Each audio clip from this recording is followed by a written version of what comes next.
Hey everybody, welcome back to Sharon's Nail Boutique. Hello beautiful people, hello dolls, hello ladies and gentlemen. So I'm gonna be putting something out there. I really would like your guys' advice. I want to do a new intro here on my channel with a greeting. I'm gonna be running like a little bit of a contest. Winner will receive some nail goodies, some craft goodies, and some of my own personal acrylics and glitter mixes. So if you guys can help me come up with like an edited intro or something to say, whichever one I like best, I will choose, and then I will pick a winner. And yeah, so I'll put up the rules and everything like that after I write it down and jot it down and everything. So I've sped this part up because I'm literally just laying my thin clear base. I'm using my number 14 100% German Kolinsky pinched oval brush. It was a round, but I had it pinched from the owner of the store into an oval. So moving on to the pointer, all I did was file all the way back down to her thin base, removed any bit of lifting, and I'm just filling in that back part. Before you fill in your back near the cuticle, you want to make sure that the lifting is all gone and that back cuticle sidewall areas are blended nicely so that you're not going to see them when you look through the nail. And as you know from the title, these are royal blue lace nails. Now she did want to do them on all the nails, but I thought that was just too much lace. So I recommended the center 3 fingers, so the ring, the middle, and the pointer on each hand, and I actually did this very strategically. What I did was I picked one part of the lace and then I went in a row on the nail, so it would look like when the 3 fingers were together that it purposely went in sync with each other in that way.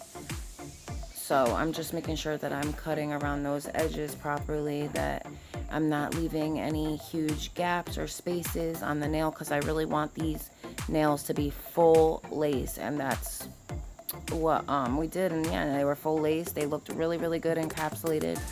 It was a little tricky to encapsulate. However, I will give you some pointers as to what you could do. For instance, when you're cutting around those edges, you want to make sure, maybe not so much with lace or netting, because there are tons of holes, so you can grip through those holes onto the nail. But if you're using a material that's not really holey, doesn't have a lot of netting areas, you want to make sure that that's trimmed a little slimmer than the sidewall areas, because if you don't have any nail to grip the capping part to, it's just gonna pop right off. Trust me, because it's happened. By gripping the nail, what I mean is the acrylic has to be in contact with all those sidewall areas, all on the free edge, everything. It has to come to the full edge, because if it doesn't, it's gonna just pop right off.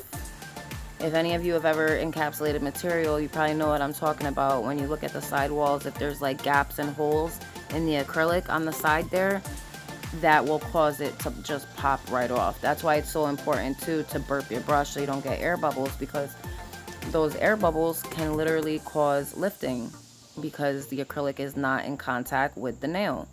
So you see I'm trimming really, really good, and you see how I left some of that nail on the side exposed. You see that? And I didn't really need to do it so much with the lace, just because with the lace and netting, you have all those holes, so the acrylic is going to grip no matter what. However, I still would prefer to be safe and not sorry. So when I do the next nail, I go right next to where I took the pattern from on this one, so that they go, like I said, in sync with each other, so that when you put the fingers together, it actually looks like a full flower coming together. So I find the spot that I used for the ring finger, and then I'll show you. I could show you better than I could tell you, but I just use my 3-second glue that I use to glue my tips on. That's what I put all over the thin base. Once the acrylic, my thin base has dried, that's what I put the glue onto, so that I can then adhere the material to my base that's already there. So I'm going right next to the one I already cut out, and that's on purpose, like I said. Placing it very carefully so I don't have too much hanging off that side, and it's like right next to the previous pattern.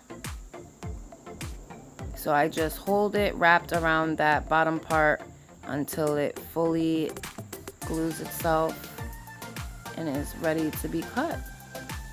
Now this glue, I will say, is freaking amazing. It works so well, it works so quickly, and that's why sometimes I have issues where I have to like take the stuff off and really like rip it off, because the glue works so good that it's like literally stuck permanently.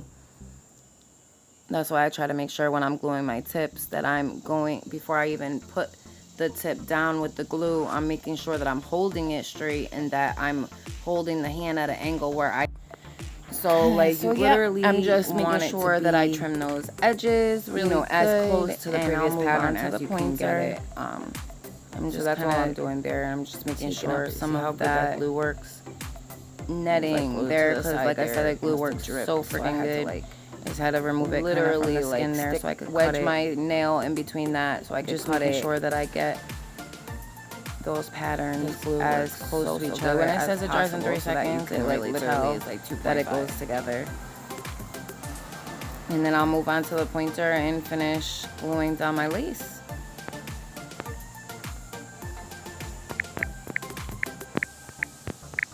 This is kind of like that part that's a little strategic, so you have to just be careful with what you're doing. I've sped this next part up just because I wanted to show you briefly what I was doing, but now I'm going to speed it up because it's just taking too long, and I really want you guys to see, you know, the whole set and not just the lace, you know. But this was the design. I based my design around the blue lace. So I moved on to the next hand, just making sure that I'm gluing down that lace, making sure everything is glued down properly, cutting.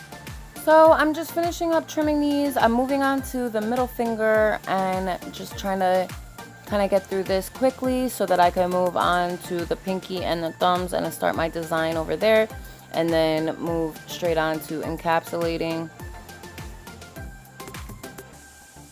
So just making sure that I'm getting a good part of that pattern, making sure that every part of the lace is sticking where I need it to, and then trimming around where I need to.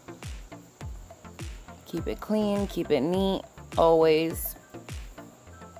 If you are having issues with your acrylic, do not worry. I will be putting up a video very soon of acrylic application process, your bead pickup, how much liquid to powder ratio. So we're going to be doing all of that.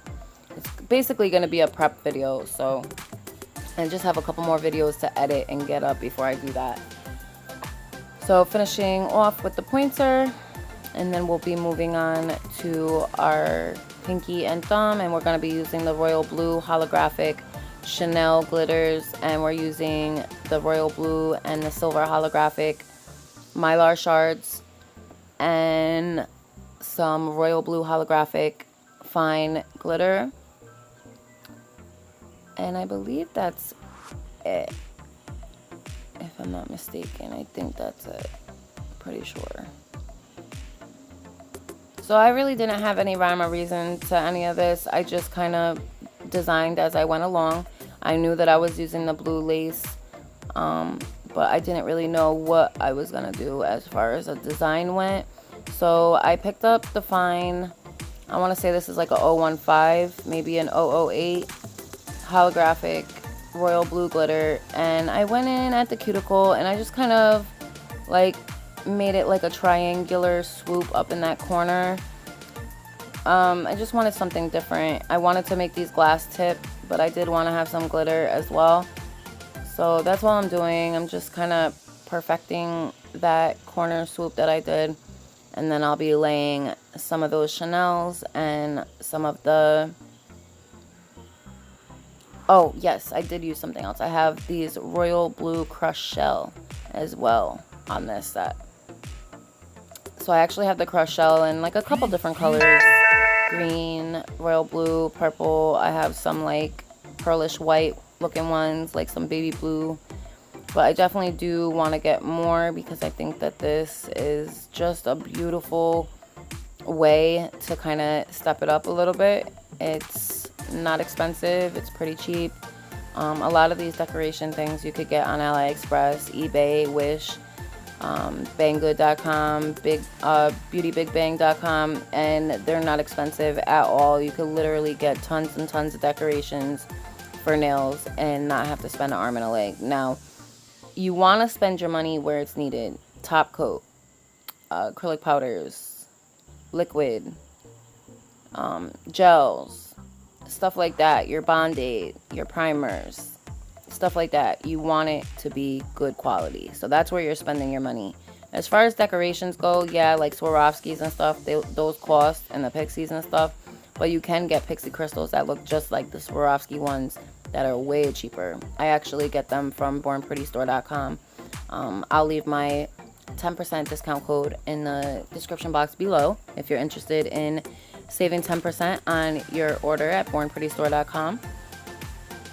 So I'm just placing those Chanel, the royal blue holographic Chanels, kind of on an angle so that it's not hard to encapsulate. And then on the thumbs, I actually end up using, I did silver leafing on the pinky as well, just to let you guys know. I'm going in here with some of that blue shredded holographic mylar. It's like a royal blue, kind of navy blue almost. And then I'll use some of the silver ones.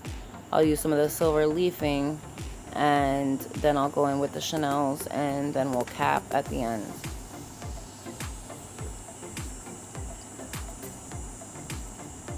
So that's all you see me doing here, is I'm just kind of picking up some of those pieces that I shredded already and placing them on the nail.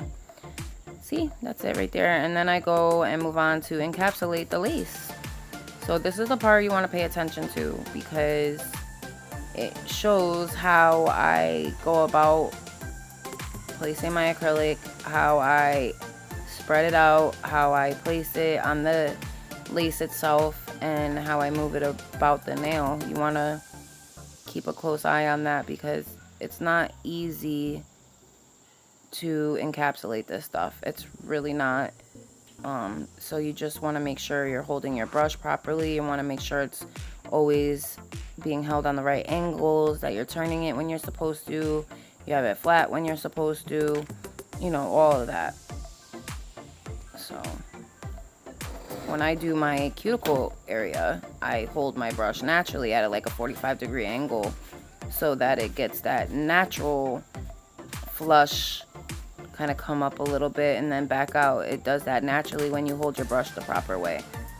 So I just need to add a little bit in that center and more up at that top so I can then build my nail properly. Okay, I think I add a little more to the free edge and then I finish.